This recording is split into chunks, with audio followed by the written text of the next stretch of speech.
বৌমা শাশুড়ির এই ঝগড়ার প্রধান কারণ হচ্ছে জেনারেশন গ্যাপ, ঠিক কিনা? শাশুড়ি এক জেনারেশনের আর বৌমা আরেক জেনারেশনের। শাশুড়ি ভাবে একরকম, বৌমা ভাবে আরেক রকম। শাশুড়ি চায় বউর উপর খবরদারি করতে, বউ চায় শাশুড়ির উপর খবরদারি করতে। এই ডমিনেটিং এর কারণে কিলাকিলি আছে না নাই? আহা, এটা ঠিক না। আমার শাশুড়ি মায়েরা যারা আছেন, প্রথমে শাশুড়ি দিয়ে শুরু করি। আমার মাইকের আওয়াজ যে ঘরগুলোতে যায়, আমার শাশুড়ি মাদেরকে বলবো, বউদের উপর অত্যাচার করবেন না। ছেলেরা প্রশ্ন করে, তোর কাছে তোর বউ বড় না আমি বড়? আছে না নাই? এটা একটা প্রশ্ন হইল। তোর বউ বড় না আমি বড়? দুইজনেই বড়। তো এক ছেলে সুন্দর উত্তর দিছে, আমার কাছে ভালো লাগছে উত্তরটা শুনে।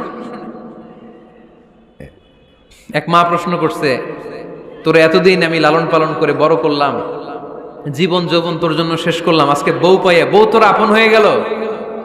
এবার ছেলে উত্তর দিছে, মা, আমার মুখ থেকে মা ডাক শোনার জন্য তুমি কি কষ্টটাই না করছো জীবনে। 10 মাস আমারে পেটে ধারণ করলা, খাইতে পারো নাই, বমি করছো, খালি ওষুধ খাইছো, তোমার পেট কেটে আমারে বের করা হয়েছে, 2 বছর আমারে দুধ খাওয়াইছো, পেশাব পায়খানা পরিষ্কার করেছো, বয়স যখন 3-4 তখন তোমার আমি মা ডাকছি। এই মা ডাকটা শোনার জন্য তুমি এত কষ্ট করছো, আর আরেকবারের মাইয়া এই ঘরে আইসাই তোমার মা ডাকা শুরু করছে। যেই মেয়েটা তোমারে মা ডাকে সে আমার আপন হবে না কেন মা? ঠিক কিনা? এই মা ডাক শোনার জন্য তুমি এত কষ্ট করলা, আমার লালন পালন করলা, 10 মাস পেটে ধরলা, পেশাব পায়খানা পরিষ্কার করলা, এরপরে মা ডাক শুনতে পারছে। আর আরেকবারের মেয়ে জানা নাই চিনা নাই এসেই তোমার ডাকা শুরু করছে মা। তো যে আমার মারে মা ডাকে তার স্থান তো আমার কলিজায়, ঠিক কিনা? শাশুড়ি আম্মারা যারা আছেন, প্লিজ বৌমাদেরকে কষ্ট দিয়েন না। অনেক শাশুড়ি আছে পান থেকে চুন খসলে রেগে যায়, পদে পদে স্ত্রীর ভুল ধরে, বউয়ের ভুল ধরে, আছে না নাই? এটা করবেন না। সে তো নতুন, আপনার অনেক এক্সপিরিয়েন্স হতে তার সময় লাগবে, তাকে সময় দিন, তাকে ভালোবাসুন, ঠিক কিনা? না বুঝে সামান্যতে বৌমারে বদদোয়া দেয়, এরকম আছে না নাই? কিন্তু বুঝতে চায় না, বৌমারে যদি বদদোয়া দেয় তাহলে তার নিজ ছেলের পরিবারের ক্ষতি, পেটে ধরা যে ছেলে, ছেলের পরিবারের কিন্তু ক্ষতি, তার আপন নাতি নাতনিদেরই ক্ষতি। আওয়াজ করে বলেন ঠিক কিনা? বৌমাকে বদদোয়া দিয়েন না। বৌমাকে নিজের মেয়ের মতো দেখবেন। সমাধান আমি দিচ্ছি, কেমন দেখতে হবে? নিজের মেয়ের মতো। নিজের মেয়ে সকালে ঘুম থেকে ওঠে 11টা, ওইটা সমস্যা নাই। বৌমা কেন উঠলো না, ওইখানেই ঝামেলা, আছে না নাই? মেহেরবানি করে আপনার বৌমাকে আপনার নিজের মেয়ের মতো দেখেন। নিজের মেয়েরে যেমনি আদর করেন তাকেও অমনি আদর করেন। আপনার বৌমারে যদি আপনি কষ্ট দেন, মনে রাখবেন আপনার নিজের মেয়েটাও আরেকবারের বউ হয়ে কয়েকদিন পরে যাবে। আপনি যা যা করবেন আপনার মেয়েকেও তারা ওই রকম কষ্ট দিয়ে বাড়িতে ফিরিয়ে দিবে। চিল্লায় বলেন ঠিক কিনা? খবরদার, টিট ফর ট্যাট, ইট্টি মারলে পাটকেলটি খেতে হয়। এজন্য শাশুড়ি আম্মা জানেরা যারা আছেন, বৌমার সাথে খারাপ আচরণ করবেন না মেহেরবানি করে। তাকে আপনি কষ্ট দিলে আপনার নিজের মেয়েটাও আরেক বাড়ির বৌমা হবে, সেও ওই বাড়িতে এই কষ্টগুলো ভোগ করবে। এগুলো যখন আপনি শুনবেন তখন আপনার চোখ দিয়ে পানি পড়বে কি পড়বে না? পড়বে। এবার আসেন বৌমার কথা বলি। বৌমা যারা আছেন মেহেরবানি করে, বৌমা যারা আছেন মেহেরবানি করে আপনার শাশুড়ি আম্মাকে নিজের মায়ের জায়গায় রাখবেন।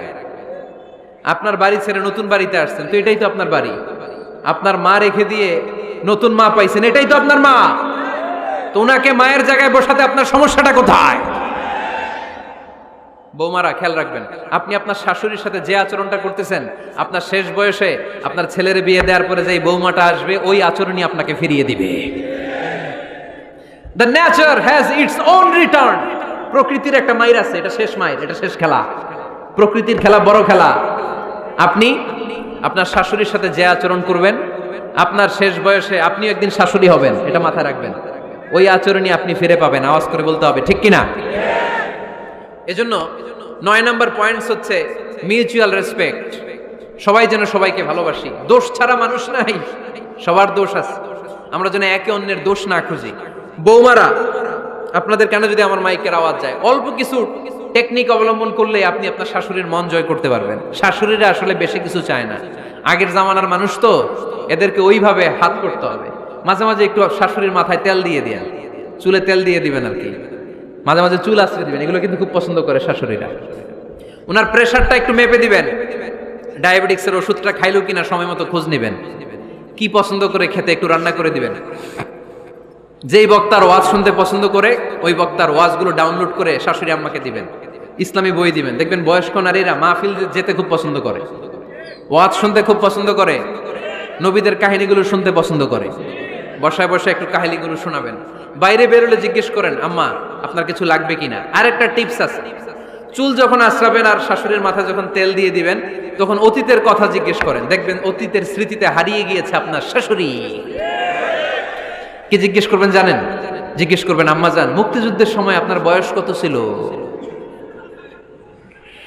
ওই সময় মুক্তিযুদ্ধের সময় আপনাদের এলাকায় কি কি হয়েছিল মা? আরেকটা প্রশ্ন করবেন, মা বিয়ের সময় আপনি কেমন ছিলেন? ওই দিন দেখবেন বুড়ি আর বুড়ি নাই, জুয়ান হয়ে গেছে। ওই দিন বলবে, মা আমি অনেক সুন্দরী ছিলাম, আমার মাথায় অনেক চুল ছিল, আজকে নাই। আমগো গ্রামে আমার সাথে সুন্দরী মাইয়া ছিল না।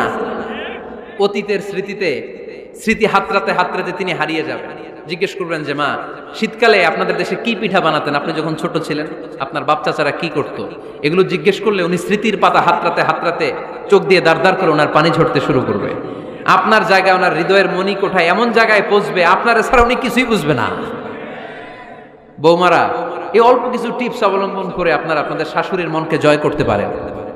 শাশুড়ি বৌমার দ্বন্দ্ব আমরা চাই না। আমরা চাই শাশুড়ি বৌমাকে নিজের মেয়ের মতো জানো, আর বৌমার শাশুড়িকে আপন মায়ের মতো ভালোবাসো, ঠিক কিনা? এই মিউচুয়াল রেসপেক্টই পারে শাশুড়ি বৌমার দ্বন্দ্বকে দূর করতে আর ঘরটারে শান্তি টুকরা বানাতে। আওয়াজ করে বলেন ঠিক কিনা? কয়টা গেল? আর আছে কয়টা?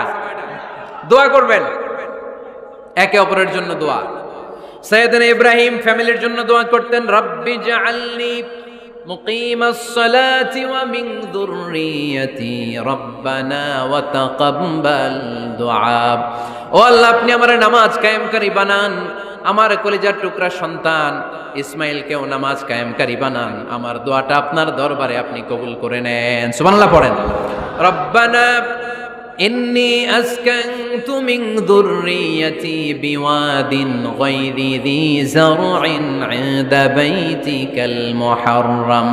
ও আল্লাহ, আমার সন্তান সন্ততি, আমার ফ্যামিলিকে ধুধু মরুপ্রান্তর এই উপত্যকার মধ্যে তোমার কাবা ঘরের সামনে রেখে গেলাম, তাদেরকে তুমি নামাজ কায়েমকারী বানিয়ে দিও। গোটা বিশ্বের সব মানুষের অন্তর আমার ফ্যামিলির দিকে আল্লাহ তুমি ঝুঁকিয়ে দিও। ওয়ারযুকহুম মিনাস সামারাত, ফলমূল দিয়ে আল্লাহ তুমি তাদেরকে রিজিকের ব্যবস্থা করে দিও। তার মানে সব নবীরা তাদের পরিবারের সদস্যদের জন্য দোয়া করতেন কি করতেন না? আবার কোরআন আমাদেরকে শিখালো, রব্বানা হাব লানা মিন আজওয়াজিনা ওয়া মিন যুররিয়াতিনা কুররাতা আ'য়ুন ওয়াজআলনা লিল মুত্তাকিনা ইমামা। ও আল্লাহ, এমন নেককার সন্তান, এমন নেককার স্ত্রী আপনি আমাকে দান করেন যাদের দিকে তাকালে আমার চোখ দুইটা ঠান্ডা হয়ে যায়। চক্ষু শীতলকারী স্ত্রী দেন। বিয়ে যাদের হয় নাই, ইয়াং ছেলেরা এই দোয়াটা করবা। বিয়ের জন্য দোয়ার দরকার আছে না নাই? প্রতিদিন এই দোয়া করবা, আল্লাহ এমন স্ত্রী দেন, এমন জীবন সঙ্গিনী আপনি আমাকে দেন, এমন লাইফ পার্টনার দেন যার দিকে তাকালে আমার চোখ জুড়িয়ে যায়। এমন সন্তান আল্লাহ আপনি আমার ফ্যামিলিতে দেন যাদের দিকে তাকালে আমার চোখ দুইটা ঠান্ডা হয়ে যায়। নেককার সন্তান, নেককার স্ত্রী আল্লাহর কাছে দোয়া করে চেয়ে নিতে হয়। তাহলে ফ্যামিলি মেম্বার একে অপরের জন্য দোয়ার দরকার আছে না নাই? বাবা দোয়া করবে ছেলের জন্য, ছেলে করবে বাবার জন্য, মা দোয়া করবে মেয়ের জন্য, মেয়ে করবে মায়ের জন্য, ভাই করবে বোনের জন্য, বোন করবে ভাইয়ের জন্য। দোয়ার দরকার আছে না নাই? দোয়া করবেন সবাই সবার জন্য। এই যে কোরআনের বঙ্গানুবাদ পাওয়া যায় না এখন, কথা বলেন। স্মার্টফোন আছে কার কার দেখি? হ্যাঁ, কারা কারা স্মার্ট দেখি? হাজার হাজার স্মার্ট, মাশাআল্লাহ। এই স্মার্টফোনের ভেতরে আল কোরআন নামে বাংলায় কোরআনের একটা অ্যাপস পাওয়া যায়। কথা বলেন, পাওয়া যায় কি যায় না? আজকে থেকে এই অ্যাপসটা ডাউনলোড করে প্রতিদিন 1 আয়াত 2 আয়াত 3 আয়াত করে পড়া শুরু করে দেন। বাঁচতে হলে পড়তে হবে, বাঁচতে হলে জানতে হবে, ঠিক কিনা? এই স্লোগান আমাদেরকে শিখায়। এই স্লোগান তো আল্লাহ, এই স্লোগান দিয়েই তো আল্লাহ কোরআন শুরু করছে।